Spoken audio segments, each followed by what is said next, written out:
وسلم مکہ میں داخل ہوئے. 10,000 کا لشکر دیکھ کر مکہ والوں میں لڑنے کی ہمت نہیں ہوئی.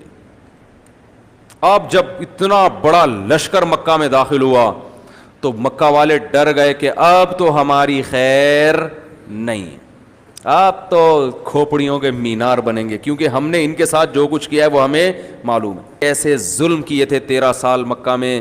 حضرت سمیہ رضی اللہ تعالی عنہ کی شرمگاہ پہ برچھا مارا تھا ایک بدبخت نے.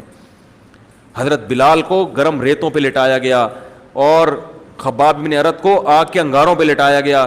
کتنے صحابہ کو قتل کیا گیا، کیسے کیسے مظالم، اور اس کے بعد بھی کتنا تنگ کرتے رہے ہیں، اس کے بعد بھی کتنا تنگ کرتے رہے ہیں. صلح حدیبیہ کی پھر خود ہی ایگریمنٹ بھی توڑ دیا.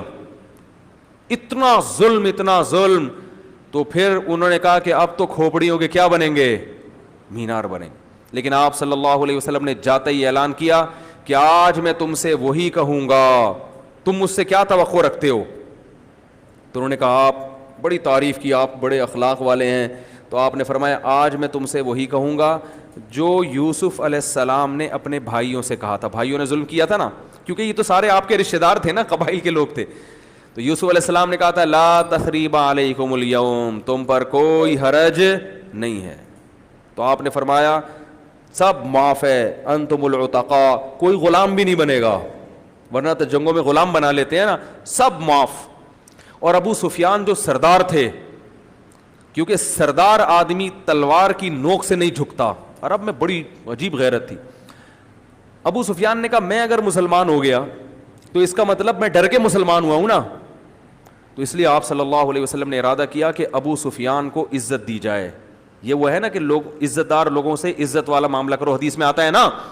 میں کہتا ہوں سیرت کو انسان تمیز سے پڑھ لینا، ہر چیز ملتی ہے نبی کی سیرت میں. دنیا میں جینے کا سلیقہ آتا ہے کہ کیسے رہا جاتا ہے. تو چونکہ عزت دار آدمی تھا تو عزت دار آدمی کو کیا چاہیے، عزت. تو آپ نے فرمایا ابھی مسلمان نہیں ہے. تو ابو سفیان نے اسلام بھی قبول کیا اور آپ نے ان کو پروٹوکول کیا دیا، فرمایا جو ابو سفیان کے گھر میں گھس جائے گا اس کو میری طرف سے پناہ ہے، اس کا خون کیا ہو گیا، معاف. تو یہ پروٹوکول دے رہے ہیں کس کو، حضرت ابو سفیان. حضرت ابو سفیان بھی مسلمان ہوئے. آپ کے بیٹے عکرمہ وہ بھی بڑے لڑاکا تھے، مسلمانوں سے بڑی دشمنی تھی، وہ نکل لیے. انہوں نے کہا میں اب یہاں رہنے کے قابل نہیں ہوں، کیا فائدہ ایسی ذلت کی زندگی. وہ مکہ چھوڑ کر بحری جہاز کے راستے سے فرار ہو رہے تھے کہ طوفان آ گیا. طوفان آیا نا، چاروں طرف سے موت.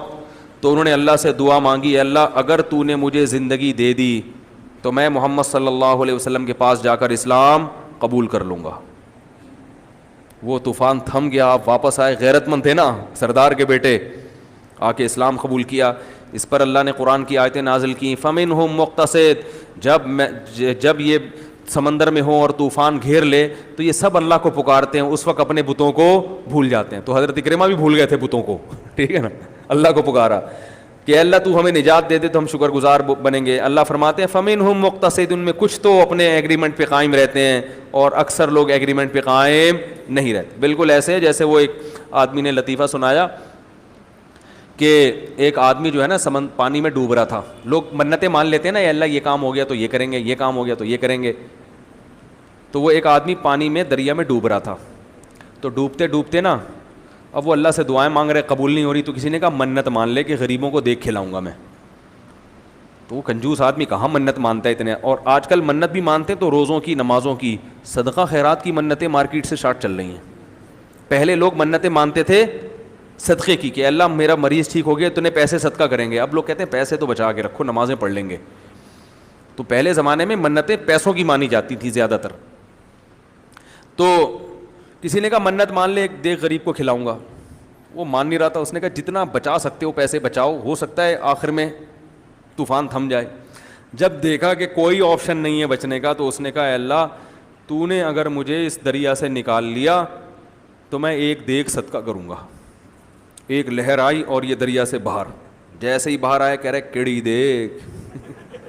دوسری لہر آئی واپس اندر، جیسے اندر گیا کہہ رہا بھائی میں پوچھ رہا تھا میٹھی کے کڑوی بریانی کھلانی ہے زردہ کھلانا ہے، اللہ تو بات سمجھتا بھی نہیں ہے. سمجھتا ہی نہیں ہے میں کیا کہہ رہا ہوں.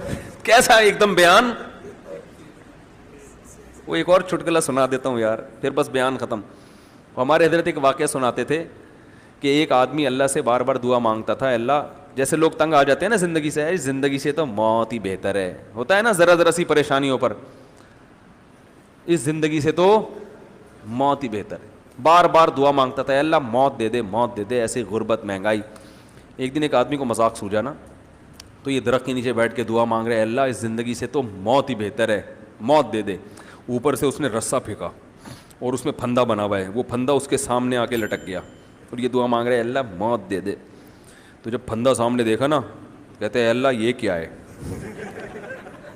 اوپر درخت سے اس بندے نے نا ڈرامہ کیا, اس نے کہا اے میرے بندے, تو چونکہ بار بار موت کی دعا مانگ رہا تھا تو آج میں نے تیری دعا قبول کر لی ہے, تو اس میں اپنا سر داخل کر لے, میں تجھے اٹھا لوں گا. تو کہتے ہیں اللہ یہاں تو کوئی کسی سے مذاق بھی نہیں کر سکتا, اے اللہ یہاں تو کوئی کسی سے, میں تو مذاق کر رہا تھا.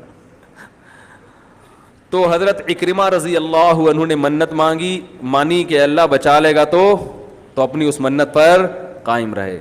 ایسے لیکن کچھ عرب کے سردار ایسے تھے جن کے بارے میں نبی نے حکم دیا کہ جہاں پاؤ ان کو قتل کر دو, ان کی بخشش نہیں ہے. تو یہ کیا ہے اسلام میں, وہ بھی ہے اور یہ والا پہلو بھی ہے.